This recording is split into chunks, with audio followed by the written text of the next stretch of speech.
এই দিনটি ছিল জাতির বিরুদ্ধে একটা গভীর ষড়যন্ত্রের দিন, এবং যাদেরকে এখানে হত্যা করা হয়েছে আগে থেকে পরিকল্পিতভাবেই তাদেরকে এখানে পোস্টিং দেওয়া হয়েছিল।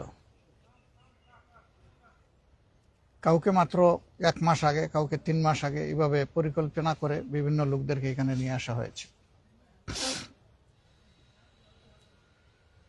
কারাই হত্যাকাণ্ড ঘটালো জাতির সামনে এখনো পুরা খুলাসা হলো না বিষয়টা। তখন 2টা তদন্ত কমিশন গঠন হয়েছিল, একটা সেনাবাহিনীর পক্ষ থেকে আর একটা তখনকার ফ্যাসিস্ট সরকারের পক্ষ থেকে। 2টা তদন্তের কোনো রিপোর্টই জনগণ জানতে পারল না এবং সেটা আলোর মুখ দেখল না। কেন দেখল না?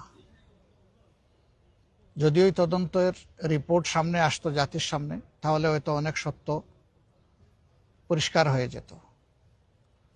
নিশ্চয়ই তখন যারা ক্ষমতাসীন ছিলেন এর সাথে তাদের গভীর সম্পর্ক ছিল এই হত্যাকাণ্ডের সাথে, যার কারণে তারা চাননি যে এই রিপোর্টগুলো প্রকাশ পাক।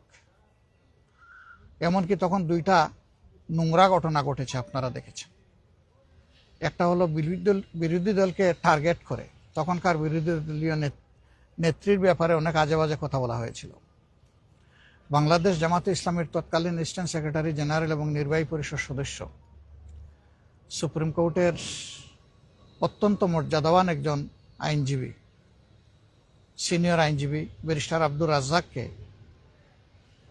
হয়রানি করা হয়েছে। 2বার তাকে জিজ্ঞাসাবাদের মুখোমুখি করা হয়েছে। নাসির উদ্দিন পিন্টুকে নৌকা দিয়ে নাকি লোক পার করে দিয়েছে, এই জন্য তাকে এই অভিযোগে অভিযুক্ত করে জেলে নেওয়া হয় এবং সেখানে পরিকল্পিতভাবে তাকে হত্যা করা হয়।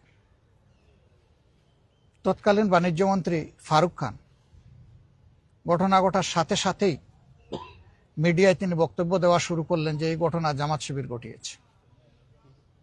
এত বড় একটা ঘটনা, তার মামুলি কোনো তদন্ত হলো না, তিনি একটা দলকে দায়ী করে বক্তব্য দেওয়া শুরু করলেন।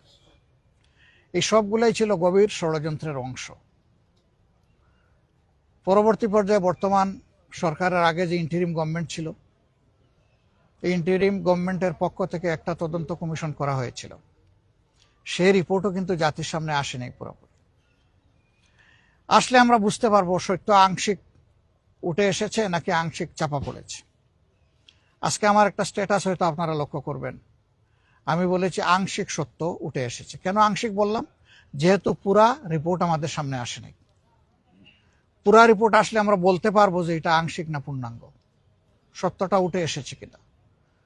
খুনের নেপথ্যের কারিগর যারা ছিল, পরিকল্পনাকারী ছিল, ষড়যন্ত্রকারী ছিল, যারা তাদেরকে উৎসাহ জুগিয়েছে এবং যারা এই হত্যাকাণ্ড সংগঠিত করেছে, আমরা মনে করি তারা সকলেই সমানভাবে দোষী। এদের সবাইকে অবশ্যই বিচারের আওতায় আনতে হবে।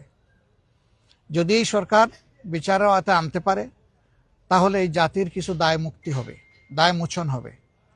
যদি সরকার না আনতে পারে, তাহলে এটা সরকারের চরম ব্যর্থতা হিসেবে পরিগণিত হবে।